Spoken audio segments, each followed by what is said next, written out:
Hello everyone, daily current affair series में आज हम लोग देखेंगे 16 से 18 फरवरी 2023 के करंट अफेयर। तो आते हैं आज के पहले करंट अफेयर पे। काला घोड़ा कला महोत्सव किस शहर में मनाया जाता है? आपके पास ऑप्शन है। Option A Mumbai, option B है इंदौर, ऑप्शन सी है पटना, ऑप्शन डी है हैदराबाद। सही आंसर यहाँ पे क्या होगा? ऑप्शन ए आपका यहाँ पे सही आंसर हो जाएगा, मुंबई में। काला घोड़ा कला महोत्सव किस शहर में मनाया जाता है? तो ऑप्शन ए आपका यहाँ पे सही आंसर हो जाएगा, मुंबई में। और हर एक साल कौन से मंथ में मनाते हैं? तो फरवरी में काला घोड़ा कला महोत्सव मनाया जाता है। कहाँ पे? मुंबई में। अब एक्स्ट्रा करंट अफेयर देख लेते हैं। सरकार ने अपॉइंट किया है 2 नए सुप्रीम कोर्ट जज को, और इसके साथ ही सुप्रीम कोर्ट का स्ट्रेंथ फुल हो गया है। सुप्रीम कोर्ट का स्ट्रेंथ क्या है? 34 है, जिसमें 33 क्या होते हैं? जज होते हैं, सुप्रीम कोर्ट के जज, और एक जो होते हैं वो चीफ जस्टिस ऑफ इंडिया होते हैं, जो कि अभी कौन है? DY चंद्रचूड़। और जो 2 नए सुप्रीम कोर्ट जज अपॉइंट किए गए हैं सरकार के द्वारा, उनका नाम क्या है? राजेश बिंदल और अरविंद कुमार। नेक्स्ट आते हैं, UPI पर रुपे क्रेडिट कार्ड को सपोर्ट करने वाला पहला फिनटेक ऐप कौन सा ऐप बन गया है? आपके पास ऑप्शन है। ऑप्शन है इंस्टामोजो, ऑप्शन बी है फ्री चार्ज, ऑप्शन सी है बिल डेस्क, ऑप्शन डी है मोबीक्विक। सही आंसर यहाँ पे क्या होगा? ऑप्शन डी आपका यहाँ पे सही आंसर हो जाएगा, मोबीक्विक। UPI पर रुपे क्रेडिट कार्ड को सपोर्ट करने वाला पहला फिनटेक ऐप कौन सा ऐप बन गया है? तो ऑप्शन डी आपका यहाँ पे सही आंसर हो जाएगा, मोबीक्विक। नेक्स्ट आते हैं,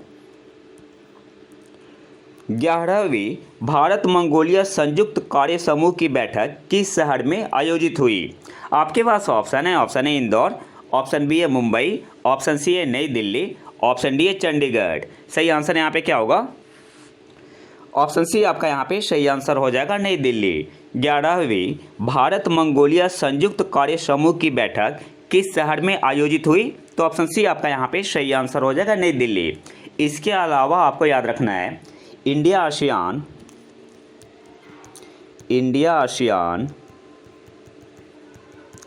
डिजिटल मिनिस्टर मीटिंग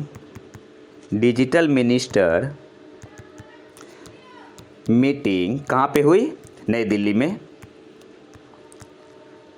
में। इसके अलावा आसियान इंडिया फ्रेंडशिप ईयर कब मनाया गया? ASEAN India friendship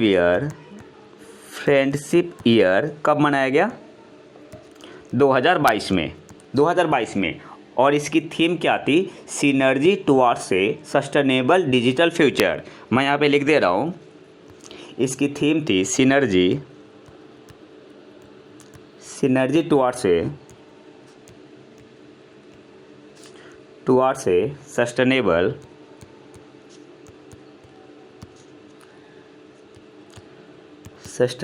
digital future. तो मैं एक बार रिवीजन कर दे रहा हूँ। 11वीं भारत मंगोलिया संयुक्त कार्य समूह की बैठक किस शहर में आयोजित हुई? नई दिल्ली में। इसके अलावा India ASEAN digital minister meeting कहाँ पे हुई? नई दिल्ली में। आसियान इंडिया फ्रेंडशिप ईयर कब मनाया गया? 2022 में। 2022 को आसियान इंडिया फ्रेंडशिप ईयर घोषित किया गया, और इसकी थीम क्या थी? सिनर्जी टुवार्ड्स ए सस्टेनेबल डिजिटल फ्यूचर। नेक्स्ट आते हैं, विश्व यूनानी दिवस किस दिन मनाया जाता है? आपके पास ऑप्शन है। ऑप्शन है 11 फरवरी को, ऑप्शन बी है 13 फरवरी, ऑप्शन सी है 16 फरवरी, ऑप्शन डी है 19 फरवरी। सही आंसर यहाँ पे क्या होगा? ऑप्शन ए आपका यहाँ पे सही आंसर हो जाएगा, 11 फरवरी को। विश्व यूनानी दिवस कब मनाते हैं? 11 फरवरी को। और किसके बर्थडे पे मनाते हैं? बर्थडे ऑफ ग्रेट यूनानी scholar and social reformer Hakim Ajmal खां। ये भी याद रखना है आपको, जो विश्व यूनानी दिवस मनाया जाता है 11 फरवरी को, किसके बर्थडे पे मनाया जाता है?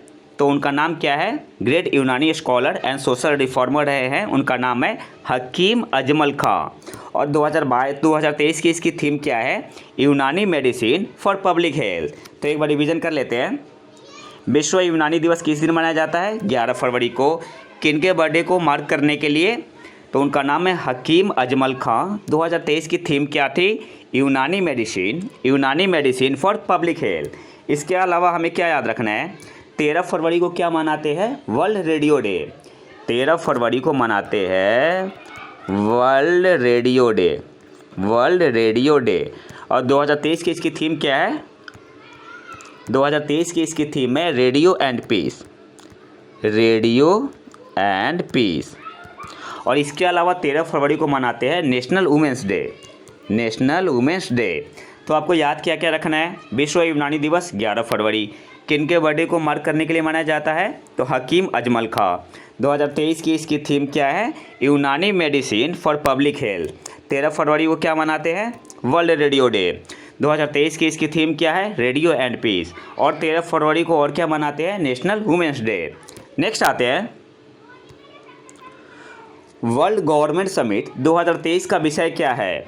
आपके पास ऑप्शन है, option A make world stronger, option B है shaping future governments, option C है world unity and stop war, option D है नन ऑफ द अबव। सही आंसर यहाँ पे क्या होगा? ऑप्शन बी आपका यहाँ पे सही आंसर हो जाएगा, shaping future government. World government summit 2023 का विषय क्या है? तो सही आंसर यहाँ पे क्या होगा? ऑप्शन बी आपका यहाँ पे सही आंसर हो जाएगा, शेपिंग फ्यूचर गवर्नमेंट्स। और ये कहाँ पे हुआ था? वर्ल्ड गवर्नमेंट समिट 2023 कहाँ पे हुआ? तो आपका ये हुआ है यूएई में। यूएई में कहाँ? दुबई में। नेक्स्ट आते हैं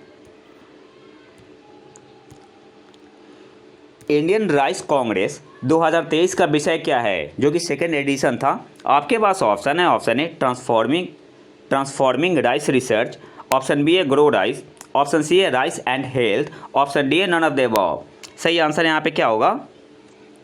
ऑप्शन ए आपका यहाँ पे सही आंसर हो जाएगा, transforming rice research. Indian rice Congress 2023 का थीम क्या है? तो ऑप्शन ए आपका यहाँ पे सही आंसर हो जाएगा, ट्रांसफॉर्मिंग राइस रिसर्च। और इसे कब मनाते हैं? तो हर एक 2 साल पे इसे रेगुलर इंटरवल में मनाया जाता है। और इस बार इसका कौन सा एडिशन था? दूसरा एडिशन था। नेक्स्ट आते हैं भारत ने किस वर्ष मॉरिशस के साथ उस देश को ALH MK3 हेलीकॉप्टरों को निर्यात करने के लिए एक समझौते पर हस्ताक्षर किया था? आपके पास ऑप्शन है, ऑप्शन ए 2015 में हुआ था, ऑप्शन बी है 2018 में, ऑप्शन सी है 2020 में, ऑप्शन डी है 2022 में। तो सही आंसर यहाँ पे क्या होगा? ऑप्शन डी आपका यहाँ पे सही आंसर हो जाएगा, 2022 में। भारत ने किस वर्ष मॉरिशस के साथ उस देश को ALH MK3 हेलीकॉप्टरों का निर्यात करने के लिए एक समझौते पर हस्ताक्षर किया था? तो ऑप्शन डी आपका यहाँ पे सही आंसर होगा, 2022 में। और ये न्यूज़ में क्यों है? तो जो समझौता हुआ था, एग्रीमेंट हुआ था, उसके तहत जो हेलीकॉप्टर देना था भारत ने उसे डिलीवर कर दिया है। नेक्स्ट आते हैं, हाँ इसके अलावा आपको क्या याद रखना है? सरकार ने टारगेट क्या किया है डिफेंस एक्सपोर्ट को $5 बिलियन तक पहुँचाने का? कब तक? 2024-25 तक। नेक्स्ट आते हैं स्टारशिप किस अंतरिक्ष एजेंसी द्वारा विकसित एक पुनः प्रयोज्य रॉकेट, रीयूजेबल रॉकेट है? आपके पास ऑप्शन है, ऑप्शन ए इसरो के द्वारा, ऑप्शन बी है जाक्सा, ऑप्शन सी है SpaceX, ऑप्शन डी है ESA यूरोपियन स्पेस एजेंसी। सही आंसर यहाँ पे क्या होगा? ऑप्शन सी आपका यहाँ पे सही आंसर हो जाएगा, SpaceX के द्वारा।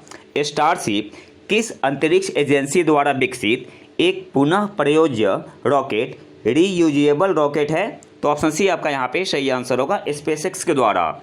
और इसका यूज कहाँ पे होगा? तो जो नासा अपना मिशन कर रही है आर्टेमिस, तो आर्टेमिस 3 में इसका यूज होगा, स्टारशिप रॉकेट का।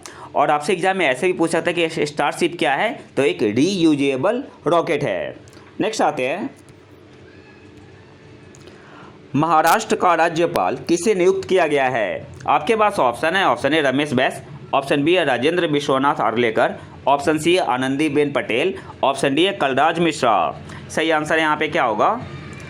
ऑप्शन ए आपका यहाँ पे सही आंसर हो जाएगा, रमेश बैस। महाराष्ट्र का राज्यपाल किसे नियुक्त किया गया है? तो ऑप्शन ए आपका यहाँ पे सही आंसर हो जाएगा, रमेश बैस को। और राजेंद्र विश्वनाथ आर्लेकर कहाँ के बने हैं राज्यपाल? तो बिहार के बने हैं। नेक्स्ट आते हैं भारतीय रिजर्व बैंक ने सरकारी प्रतिभूतियों के बाजार समय को सुबह 9 बजे से अपराह्न 3:30 बजे तक से किस नए समय में संशोधित किया है। एक्चुअली क्वेश्चन में क्या पूछ रहा है आपसे, थोड़ा टफ हिंदी है। सिंपली आपसे पूछ रहा है ना कि पहले जो सरकारी प्रतिभूतियों का बाजार समय था वो कब से कब तक था, तो सुबह 9 बजे से अपराह्न 3:30 तक। और जो नया समय आरबीआई ने किया है वो क्या है, आपके पास ऑप्शन है 9 AM to 4 PM, option B है 9 AM to 5 PM, option C है 8 AM to 5 PM, option D है 9 AM to 9 PM। सही आंसर यहाँ पे क्या होगा, ऑप्शन बी आपका यहाँ पे सही आंसर हो जाएगा 9 AM to 5 PM। भारतीय रिजर्व बैंक ने सरकारी प्रतिभूतियों के बाजार समय को सुबह 9 बजे से अपराह्न 3:30 बजे तक से किस नए समय में संशोधित किया है, तो 9 AM to 5 PM। नेक्स्ट आते हैं,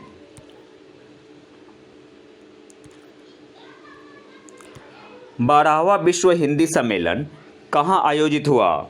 आपके पास ऑप्शन है फिजी में, ऑप्शन बी है स्वीडन, ऑप्शन सी है भारत, ऑप्शन डी है मॉरिशस। सही आंसर यहाँ पे क्या होगा, ऑप्शन ए आपका यहाँ पे सही आंसर हो जाएगा फिजी। 12वां विश्व हिंदी सम्मेलन वर्ल्ड हिंदी कॉन्फ्रेंस कहाँ आयोजित हुआ, तो ऑप्शन ए आपका यहाँ पे सही आंसर हो जाएगा फिजी।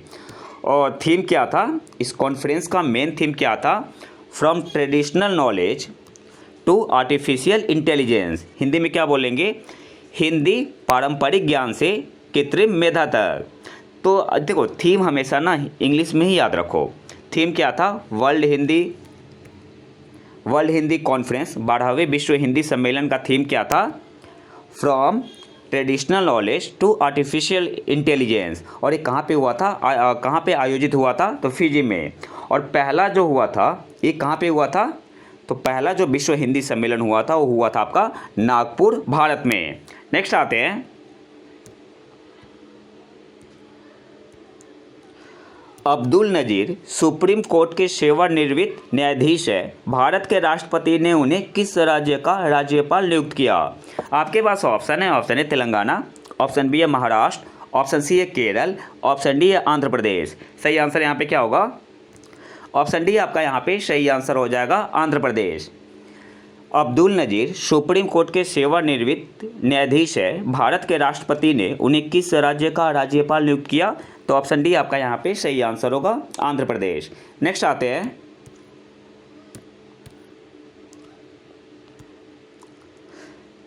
चक्रवात गैब्रियल ने किस देश को प्रभावित किया है। आपके पास ऑप्शन है भारत, ऑप्शन बी है अमेरिका, ऑप्शन सी है न्यूजीलैंड, ऑप्शन डी है भूटान। सही आंसर यहाँ पे क्या होगा, काफ़ी लोग मिसिंग है इसमें, तो ऑप्शन सी आपका यहाँ पे सही आंसर होगा न्यूजीलैंड।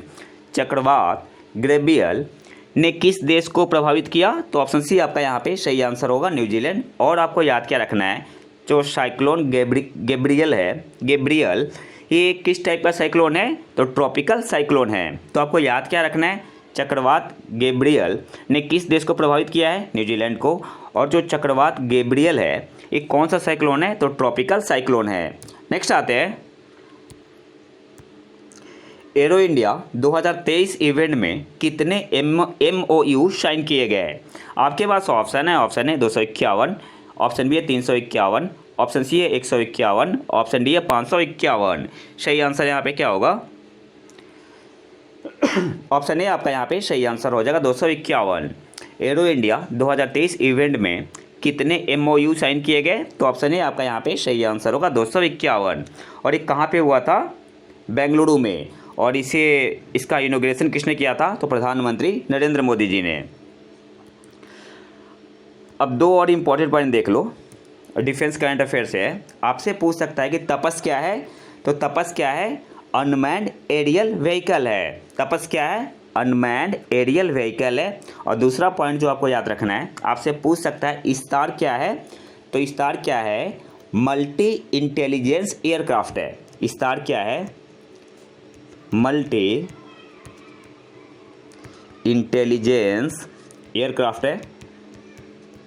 और इसमें किसका यूज हुआ है, आर्टिफिशियल इंटेलिजेंस का यूज हुआ है। और इस्तार का फुल फॉर्म क्या होता है, intelligence, surveillance, target acquisition and reconnaissance.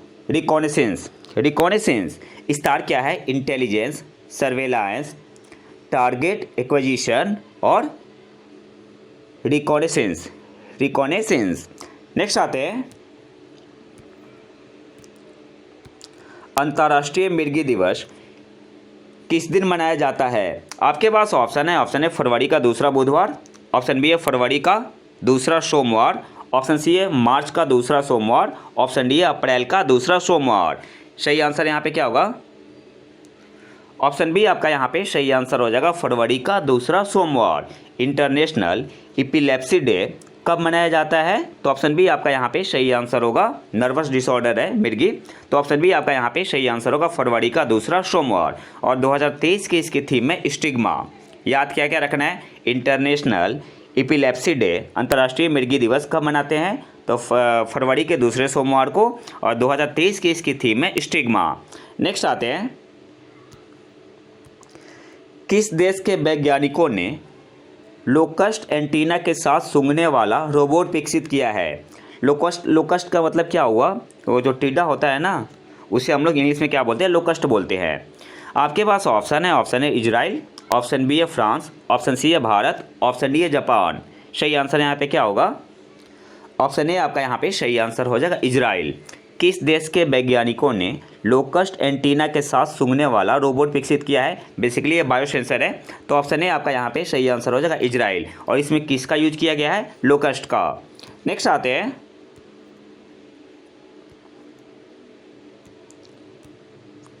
RBI के वित्तीय साक्षरता सप्ताह फाइनेंशियल लिटरेसी वीक का विषय क्या है? आपके पास ऑप्शन है, option A increase financial literacy rate, option B है good financial behaviour your saviour, option C है how to use UPI, option D है नन ऑफ द अबव।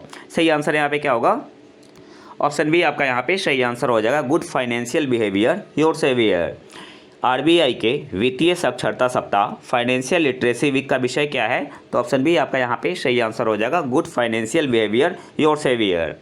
और इसे कब से कब तक मनाया गया? तो 13 से 17 फरवरी 2023 में कब से कब तक मनाया गया? तो 13 से 17 फरवरी तक। फाइनेंशियल लिटरेसी वीक 2023 कब से कब तक मनाया गया? एग्जाम में पूछ सकता है। तो 13 फरवरी से 17 फरवरी तक। नेक्स्ट आते हैं, एक्स्ट्रा करंट अफेयर है, जो जितने भी नए गवर्नर राज्यपाल अपॉइंट हुए हैं उनको देख लेते हैं। विश्वभूषण हरिचंदन, इन्होंने छत्तीसगढ़ के 9वें राज्यपाल के रूप में शपथ ली। तो अभी छत्तीसगढ़ के राज्यपाल कौन है? विश्वभूषण हरिचंदन है। नेक्स्ट आते हैं, अनुसुईया उइके को मणिपुर का नया राज्यपाल नियुक्त किया गया। मणिपुर के राज्यपाल कौन है? तो अनुसुईया उइके। नेक्स्ट है, श्रीला गणेशन को अब नागालैंड के माननीय राज्यपाल के रूप में नियुक्त किया गया है। नागालैंड के राज्यपाल कौन है? श्रीला गणेशन है।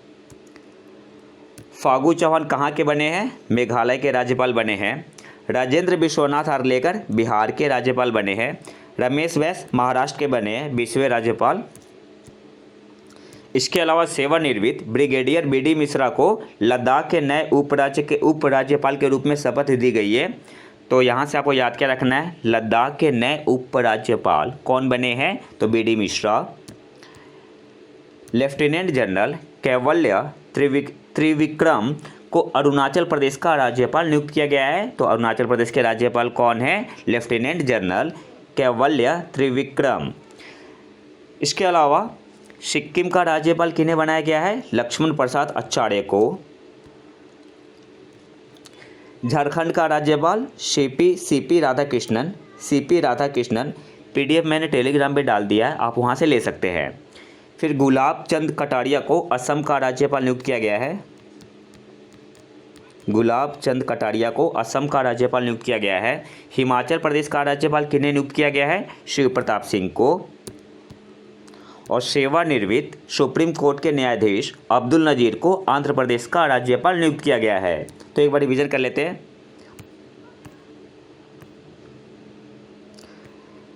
छत्तीसगढ़ के राज्यपाल कौन बने हैं? विश्वभूषण हरिचंदन। मणिपुर के राज्यपाल अनुसुईया उइके। नागालैंड के श्रीला गणेशन।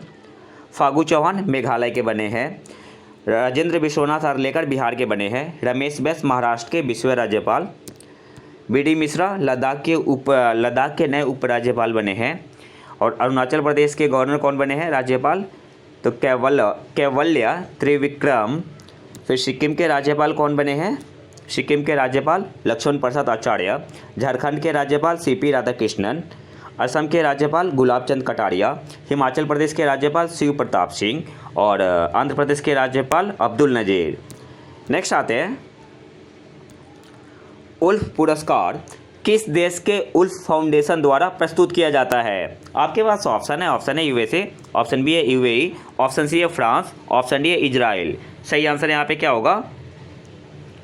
ऑप्शन डी आपका यहाँ पे सही आंसर हो जाएगा, इजराइल। उल्फ पुरस्कार किस देश के उल्फ फाउंडेशन द्वारा प्रस्तुत किया जाता है? ऑप्शन डी आपका यहाँ पे सही आंसर हो जाएगा, इजराइल के द्वारा। और इस पुरस्कार को किसके द्वारा फाउंडेड किया गया था? तो उनका नाम है जर्मन रिकार्डो, उन्हीं के नाम पे है जर्मन रिकार्डो उल्फ, और उन्हीं के नाम पे ये पुरस्कार दिया जाता है। और यहाँ से जिन को मिला है ना, आप स्क्रीनशॉट ले सकते हैं और पीडीएफ में है ऑलरेडी। तो आपको मेनली याद करना है ना, 8 में किसे मिला है? फुजिको नाकायाको जो कि जापान की है, और एक है श्री रिचर्ड जूलियन लोंगको जो कि इंग्लैंड से है। बाकी आप यहाँ से स्क्रीनशॉट ले सकते हैं और पीडीएफ में भी मैंने दे दिया है टेलीग्राम पे। नेक्स्ट आते हैं, state of the union address किस देश से संबंधित है? आपके पास ऑप्शन है यूएसए, ऑप्शन बी है यूएई, ऑप्शन सी है भारत, ऑप्शन डी है चीन। सही आंसर यहाँ पे क्या होगा? ऑप्शन ए आपका यहाँ पे सही आंसर हो जाएगा, USA. State of the union address किस देश से संबंधित है? तो ऑप्शन ए आपका यहाँ पे सही आंसर होगा, अमेरिका से। और आज के आखिरी करंट अफेयर पे आते हैं, TREDS एक इलेक्ट्रॉनिक प्लेटफॉर्म है जो किन संस्थाओं के लिए लेन देन की सुविधा प्रदान करता है? आपके पास ऑप्शन है बैंक, ऑप्शन बी है MSME, ऑप्शन बी है एक्सपोर्टर्स, ऑप्शन डी है नन ऑफ दीज। सही आंसर यहाँ पे क्या होगा? ऑप्शन बी आपका यहाँ पे सही आंसर हो जाएगा, MSME के लिए। TREDS एक इलेक्ट्रॉनिक प्लेटफॉर्म है जो किन संस्थाओं के लिए लेन देन की सुविधा प्रदान करता है? तो ऑप्शन बी आपका यहाँ पे सही आंसर होगा, MSME के लिए। और TREDS का फुल फॉर्म क्या होता है? आपसे एग्जाम में पूछ सकता है, the trade receivable discounting system. आपसे एग्जाम में पूछ सकते हैं कि आर किसके लिए स्टैंड करता है? तो रिसीवेबल के लिए, डी किसके लिए? डिस्काउंटिंग के लिए, एस किसके लिए? सिस्टम के लिए, टी किसके लिए? ट्रेड के लिए। तो ये तो था हमारा आज का लेक्चर। अगर आपको इसका PDF चाहिए तो आप हमारे टेलीग्राम चैनल प्रतीक IQ को ज्वाइन कर सकते हैं। और अगर वीडियो पसंद है तो वीडियो को लाइक ज़रूर करें और चैनल को सब्सक्राइब जरूर कर लें। मिलते हैं नए वीडियो में नए टॉपिक के साथ, तब तक के लिए नमस्कार, जय हिंद।